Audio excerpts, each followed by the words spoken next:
Hello and welcome to another edition of Mets Musings. I am gonna cut this short because I had a little dental work done this week and I'm a little sore, so not gonna talk too much. And I do have a big down on the farm report. So Mets are playing a little bit better lately. They've been more competitive in these games. I know it's reaching for something that people don't want to hear about, but it is what it is. This team is more competitive, and like we said last episode, mainly these guys are fighting for spots, and the young guys are trying to stick with the team. And look, they've been performing pretty well. Ronnie Mauricio has continued his hot hitting since he's come up that he showed in AAA, and he's doing pretty well, playing a good second base and hitting. This could bode well for next year. Blaine Beatty has been struggling a little bit, but making contact, and that's one of the key things that they wanted to see. He had a high strikeout rate, and they wanted to get the strikeouts down, have him make contact. That has been going well so far. So Blaine Beatty is showing some things. And same thing for Mark Vientos, making contact. They're getting more comfortable with the team and the major leagues and relaxing and showing what they can do. Alvarez struggled for a while, but he's got 24 homers, I think it is. So he is also proving that he should be here on an everyday basis. So got a great show for you this week. I've got an interview with the co-author of two terrific books, and they are, oh, you can't see them here, Ed Kranepool's book, The Last Miracle, and Cleon Jones's book, Coming Home. And both books are available on Amazon and fine bookstores by you. And Gary Kaschak is the co-author. And we're going to take a break and come back with him right after this. Baseball and BBQ, your place for interesting baseball talk, opinions, and history. Baseball and BBQ, your place for barbecue recipes, tips, and interviews from the world of barbecue. If you like baseball and if you like barbecue, then tune in to Baseball and BBQ. Find us on iTunes, Stitcher, Google Play, and BaseballTalkRadio.com. Did you know that Baseball PhD can be heard on BaseballTalkRadio.com? Our shows rotate with other top baseball podcasts. Now don't forget, that's BaseballTalkRadio.com. With us, we'll help you get a PhD in life through baseball. With BaseballTalkRadio.com, you'll hear the rest of the excellent universe of baseball podcasts. Hello, baseball fans. You're listening to Baseball Talk Radio, the home of great baseball talk shows. At BaseballTalkRadio.com, you're going to find great shows like this one with the great Gary Mack and the MetsMusings podcast. And now back to the show.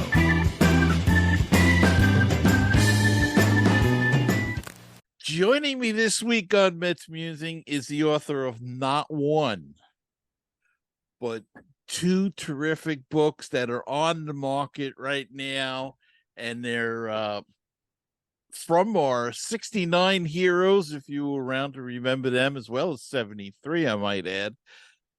He is author Gary Kaschak, and he joins me. Gary, welcome to Mets Musings, and two terrific books here to talk about. Great to be on with you, Gary, and thank you for the compliments. I appreciate hearing that. I heard you on another show, and you talked about that this project, really the Cleon Jones project, started with that you were interested in writing a book about the 73 Mets. Mm-hmm.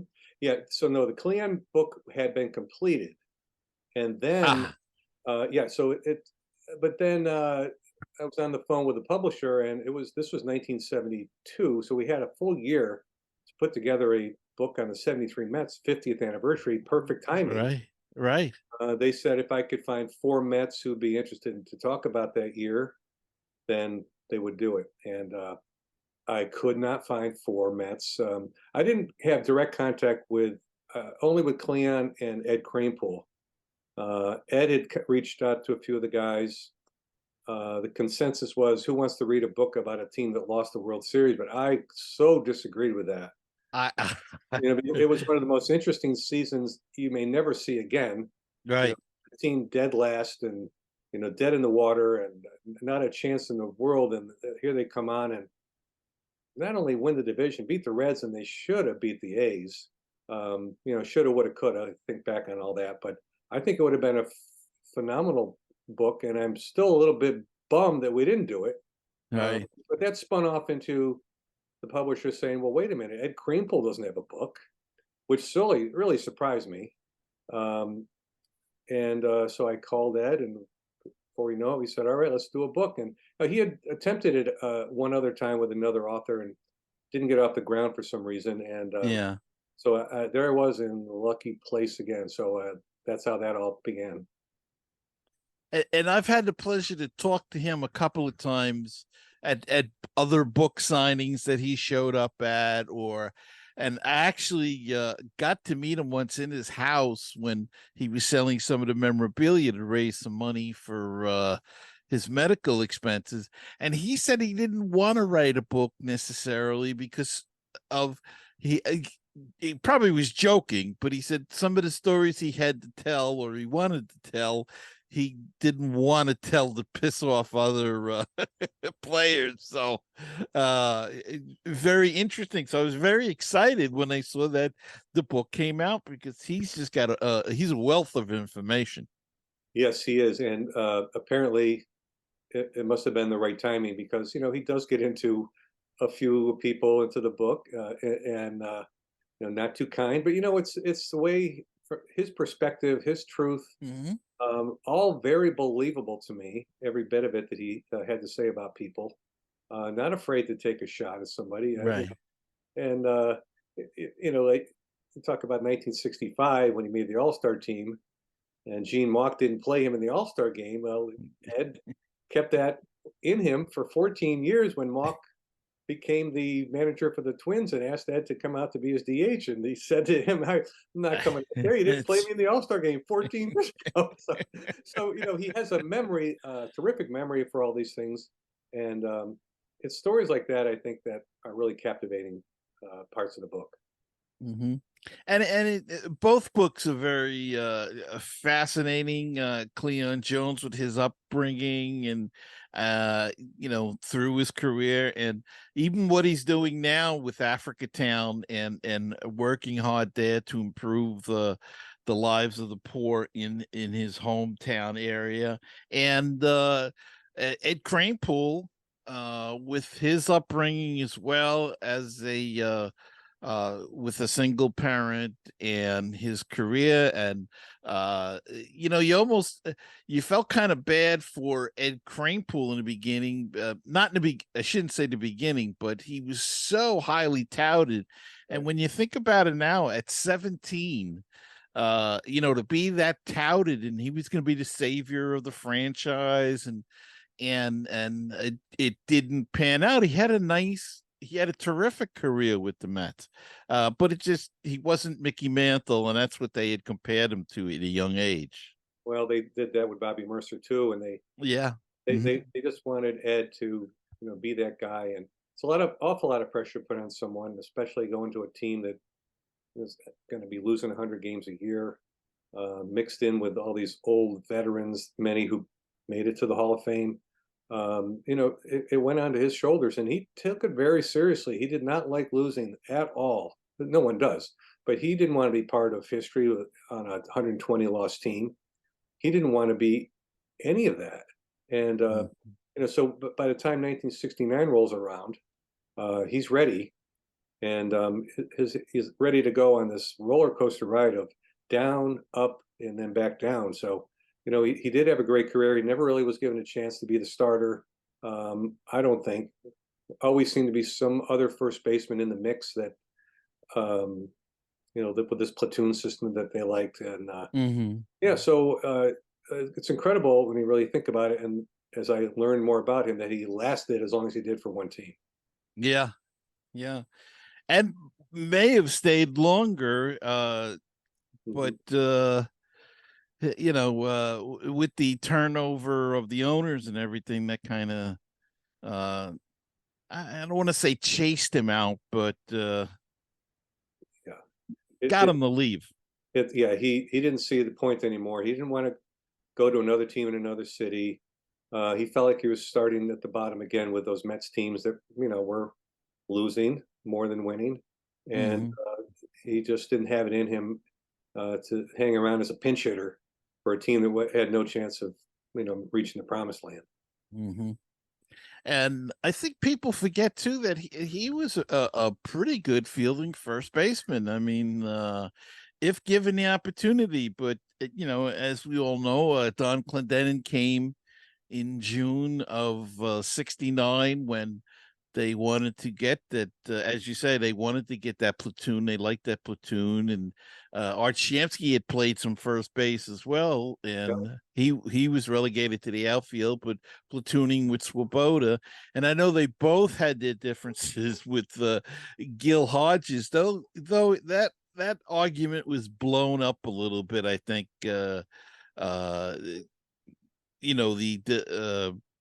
between Gil Hodges and Kranepool and Art Shamsky. Well, no, it was Kranepool, Swoboda, and yeah. So I know you meant to say that. So I don't know if it was blown up because Ed told the story very succinctly to me. And it wasn't the right thing to be doing to Gil Hodges. He didn't want to get on his wrong side, right? And flipping back to what you said earlier in your statement, with Ed being a terrific first baseman, he had a year or two there where his fielding percentage was better than Wes Parker, who was a perennial Gold Glover. Parker had a lot more chances, of course, a little more flashy. Ed was just a steady Eddie, they called him, and that's one of the reasons. He didn't have great range, but he always caught with two hands, so he didn't have a flashy glove at first base, but he made the plays, and his fielding percentage is terrific. And there was one year where he could have been a Gold Glover, but Parker had more chances.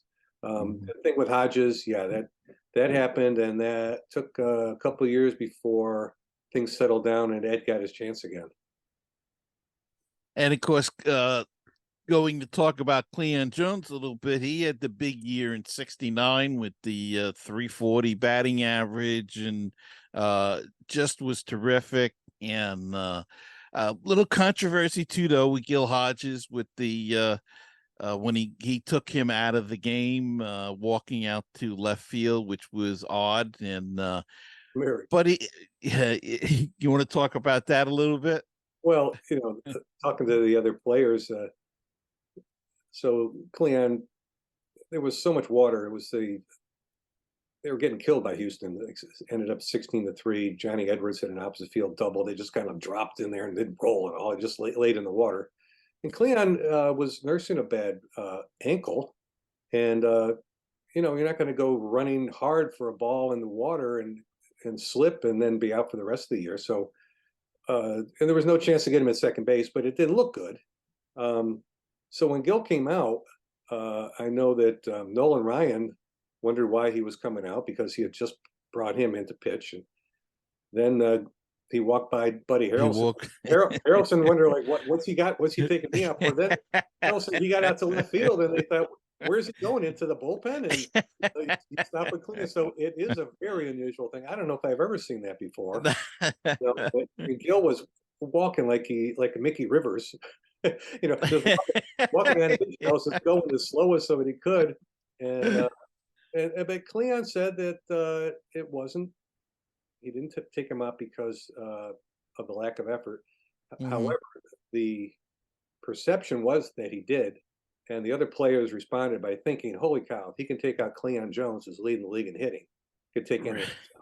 So it was really Gil Hodges using his influence and his smartness to gather the forces on a doubleheader. They got bombarded by Houston. So it was a good move and a little controversial, but that's the truth from Cleon.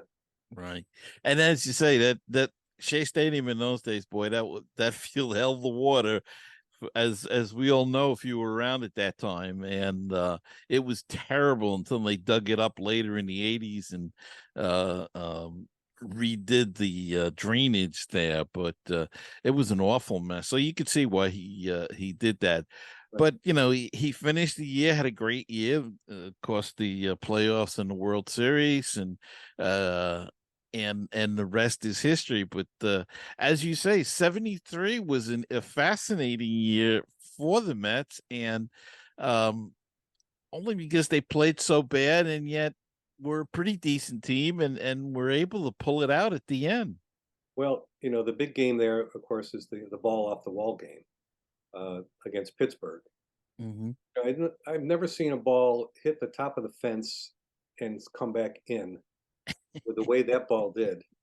And Pittsburgh was 2.5 games up. They're going to win that game if that ball goes over the fence. It would have been 3.5 games up with just maybe, I think, 5 or 6 to play. The chances were really next to nothing that the Mets would win that. But the ball popped off the wall. Cleon Jones fielded it through to, I believe it was Wayne Garrett or Kenny Boswell, one of those two guys, and threw it home, and they got the guy at the plate, and then they won in the next inning to cut the lead to 1.5, one game in the loss column. So you talk about a game of inches. It really is. And that was part of a miracle to me of that 73 team. You talk about the 69 Miracle Mets, and what's more miraculous than a ball coming back the other way and then the plays being made to get the guy at home plate? It was incredible. They were just short that last miracle in the World Series, and of course, Ed Kranepool to this day swears that they should have pitched George Stone in Game 6, and Yogi was wrong, and I have to agree with them there. But he thought he wanted to go with his best guy, and at the time, and it didn't work out for him. Well, this is where Ed said that if Gil Hodges had been the manager, he wouldn't have listened to any of the chatter, what any of the sports writers telling him what to do. He would have absolutely pitched George Stone. George Stone was 12-3 and had the best September down the stretch for any Met pitcher. He was by far their top pitcher in that last month, so he was hot. Seaver lost the game, so they still had a chance in Game 7, but it deflated the team apparently enough where they just lost that game, and it's too bad because that would have been an incredible ending to a year. Right. And they would have had Seaver on full rest in Game 7 instead of Matlack going and Seaver going at 6 on short rest. So, that's history. And I always say, if you want to know about your team, you should look at the history of the team and study the history. Too many people don't study the history, and that's why I think it's great when books like this come out, because it is guys that we've heard about that are icons and legends, and then you can learn about them. You can learn the human side, and you really get to that. And how do you find it? So it seems I'm always amazed when they talk to an author and they write a book like this, and it's just it just seems like you're sitting in the living room with the guy talking baseball, and that's a style that is hard to come by, and you do it beautifully in these 2 books. Thank you so much, and that's my goal. You want to find the voice of the person that you're writing this book about, and after a while, you interview and you record and then you transcribe. You are hearing that voice, and you write mostly what they said and some of the things I put in as a writer. So that to hear it from you is a big compliment. I thank you for that, and I try to do the same with Ed. It's funny. Someone had said to me recently, well, it wasn't Shakespeare with Ed's book. It was not very flowery. And my response was, well, he doesn't use a lot of adjectives, and I wasn't going to use my vocabulary in place of Ed's vocabulary. I'm like, just like you said, you're sitting down and listening to him, and that's I don't know, maybe it just comes naturally to me. But thank you again, I appreciate that. Is it a difficult process to draw out some of these stories, or do you go in looking for certain things, or do you just let them talk and and then what's the word I'm looking for here? Then try to draw other things out of them that may have interested you or that you read about or heard about in the past? Right. So it's a little bit of both. So you're both Cleon and Ed were really easy to talk with. So they made it easy for me to then listen to what they're saying and then come up with some new questions based on that and then go off on that. Of course, you're studying everything about their career, anything that's written. You're using Baseball Reference, you're checking everything out, you're looking at some old clippings, maybe talking to some of their old teammates. But in the end, you need to put some stories in that people don't know about. It's important. They don't want to just read the same old stuff they knew about before. So that's what I told both Cleon and Ed, is that we got to find something that's different, something unique and different, and even if it's something unusual. And then I'll throw out some, maybe it was a bus road, maybe you were staying at a hotel and somebody, came in late. It is something that might trigger them, and it helped. And you end up doing about 20 to 25-hour interviews with each guy. It's a lot, and but they made it easy on me. I recently was doing another book with someone that didn't work out, and he had just no information, nothing at all to give me. And so you need, I know you've listened to Ed recently. It doesn't take much for a question for him to talk. And he's on point. So answer your question. Yeah, it's a little bit of both. And then you go year by year. You look at what happened in the country, what happened in the world. Maybe that'll trigger their memory for something. Maybe they were somewhere when something happened, like when the lights went out in New York, for example. Or when the assassinations or Woodstock, something that triggers memories in all of us, and that's what I am hoping for. And both of those guys provided that really great. Yeah, it's interesting because when you really look back and you think of the events over both of their careers, really that happened. You mentioned the assassinations, the moon landing, Woodstock. I mean, and that was all in '69. I mean, you had the moon landing, Woodstock, the Mets winning.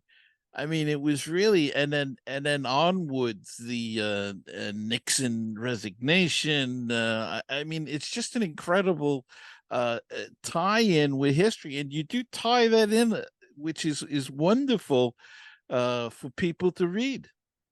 Thank you. Yeah, and there was a lot of history being made. It was a transition period for our country. Not only the Mets, you had the Knicks and the Jets, all within Right. that. So living in New York as a sports fan at the time was just incredible. I was living in Binghamton, New York, and we rooted for all those teams just like we were, as if we were in New York City. Those are we got WOR and WPIX, and we listened to Marv Albert, and we did all that. So probably the best year for any sports city was that time right there. Yeah, 1969, it certainly was. Baltimore's had, I think, a similar thing. Pittsburgh definitely had with the Steelers and the Penguins, and so it's happened other places, but it was a special time in sports history, and it's all captured very succinctly and interestingly, and I find it. Also, your style is very easy to read. It's not, sometimes you can get bogged down, but both of these books are similar in that they just flow. Thank you for that. And so my style is one thing. My attack going forward in any other book I might do is the same. I'm going to start at the beginning, I'm not going to jump around and go 10 years ahead and then 6 years back and then 4 years ahead. It's going to go in the order that person lived it. And not every book is done that way. I'm comfortable doing that way. And the comments you just made are what others are making. So apparently it's working. Mm-hmm. Now, I noticed you've also written some fictional books. Is there anything that you prefer? Do you prefer one over the other, nonfiction over fiction, or no, equally as interesting? Well, fiction is probably easier because you can just make things up as you go. You can just make things up. It's interesting, though, the dialogue, which is a key part of any book, is my favorite thing to do in the fiction. And you have to remember your characters are all different. They all have a different background. They all have a different vocabulary and level of education. You have to become each one of those characters and remember that this person had an 8th grade education and this person was a fluent speaker. Right. So it's fun to do that way. But I had my fiction book was a historical fiction based on tons of facts. I had so much fun doing that. There was 500 pages. But this I find to be more fun because never in my wildest dreams would I be thinking, as I fast forward in my life from watching Cleon Jones and Ed Kranepool and all these other guys now that I am friends with, that I would be writing their books and being on shows like yours talking about it. So this is really what I want to do going forward. I have some ideas for some fiction books. I was dabbling with the Field of Dreams 2, working on that a little bit. But this is really what it's the whole experience of doing it is. I love the process, from start to finish. So Right. I think I like it a little bit more than the fiction. Okay. And any other works coming up? What are you working on right now? Working on something for several years, and it's finding it very difficult. Dummy Hoy was a deaf ball player in the 19th century. A lot of people might not know that name. William Dummy Hoy. They called him Dummy, and he embraced that name. He was very smart. Someone who at one time I thought should be in the Hall of Fame. Not so much anymore, but been working on that book. Very difficult because the sports writers didn't want to talk to him after a game. He couldn't really communicate with them. So most of my information I'm getting are from the deaf magazines and deaf people. So that's got a ways to go. I've been really slowly going on that. I keep my doors open. A few years ago, Bucky Dent almost worked out, the old Yankee. And look, if anybody has any suggestions, they want to see a book written on someone, open for that because it's just that's all it is. If you get a name, maybe they don't have a book, maybe they want to do a book, and then before you know it, you got one together. So, it might be an interesting book. Ed Hearns, the backup catcher for the '86 Mets. I don't think he's written anything, and he's really had some incredible a life, both bad and good. But he might be something to consider. It gets us into a different era. It gets us out of right, the right. 60s and 70s, and I will keep that in mind, and maybe I'll talk to you later about that. I'd like to do Jerry Grody. There is not one. Yeah. That's probably the next guy I'll be reaching out to. Not that I want to keep doing books on the Mets, but Brody, I think, will be an interesting story. He's You're right. Such a lion of that team. Is such a hard-nosed, stubborn guy. Yep, we'll see. We'll see where it all goes. We'll see what happens. Well, I want to thank you for coming on today. And these are two terrific books. It's Cleon Jones, Coming Home, My Amazing Life with the New York Mets, and Ed Kranepool, The Last Miracle. And of course, the last miracle is his kidney getting a kidney donated and to him and life-saving, and he looks fantastic and he's doing well, and both books are terrific. And I want to thank you, Gary, for coming on today. I appreciate taking the time with me and being as generous as you were. Thank you, Gary. And we'll be right back after this.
And now it's time to go down on the farm, and let's take a look at the standings to start off.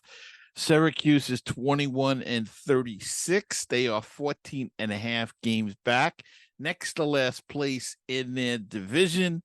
Binghamton is 34-25. They are but a half game back in second place of their division.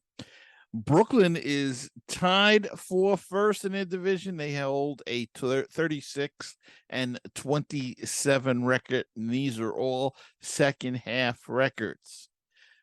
St. Lucie, don't think they're going to be making the playoffs.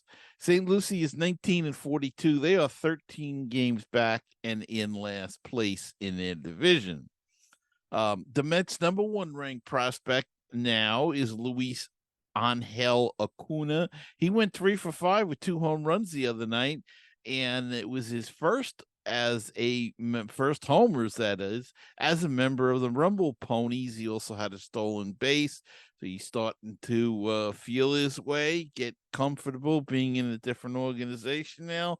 Bat's starting to warm up. Kevin Parada went 2 for 5 with a home run, while Jeremiah Jackson had a homer of his own as he went 2 for 4 with a walk. Drew Gilbert went hitless but had 2 walks and a run. And this is again the other night with Binghamton. Parada was promoted, struggled a little bit. He's starting to find his way now.